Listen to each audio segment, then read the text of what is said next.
বরাক দর্পণ নিউজে আপনাদের স্বাগত। কাছাড়ের দিগরখালে মর্মান্তিক সড়ক দুর্ঘটনায় গুরুতর আহত 2 স্কুল ছাত্রী। দুর্ঘটনার পর প্রায় 2.5 ঘন্টা 6 নম্বর জাতীয় সড়ক অবরোধ করে বসেন স্থানীয়রা।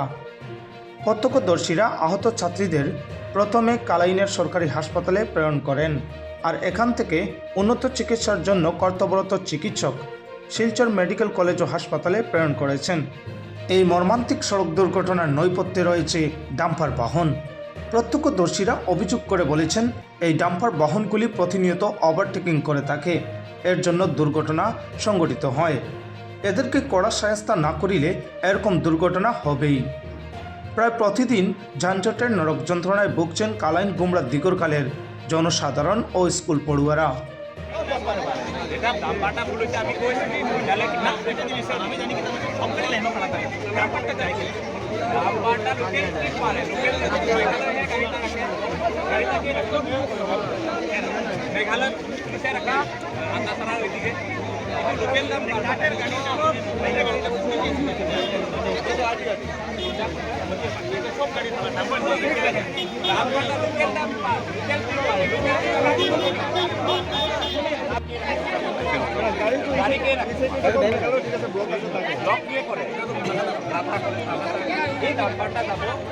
আমার যদি দাম্পার আছে লোকেল মানুষের দাম ভুল নহয় বুঝছো নি লোকেল মানুষের দাম বইয়া কি তারপরে পাঁচটা ওইটা যাওয়ার পথে তখন TR-05 যে 1743 একটা ডাম্পার লাইনও আসলো, এখানে ট্রাফিক জাম আসলো, যেমন লাইনে আসলো, লাইন থেকে তখন ওভারটেক করিয়াও আইয়া মানে বাচ্চা দুটা স্কুলের স্টুডেন্ট ছোটো ছোটো বাচ্চা দুটারে টায়ার নিচে ঢুকেছে।